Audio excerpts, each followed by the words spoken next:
So the impact of BPR has quite profound consequences for the company.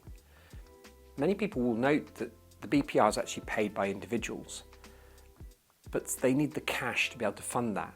And that's often where we find the corporate entity is going to have the challenges. And in particular, the person at the helm of that will be the financial director, who may have the request from the family following the death of an individual shareholder. How can you help us fund the tax that we have to pay? We hadn't planned this. How's it going to happen?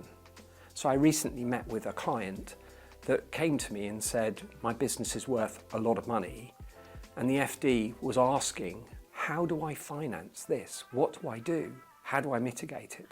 There's planning that you need to take as the corporate directors to make sure you understand how this will be funded going forward.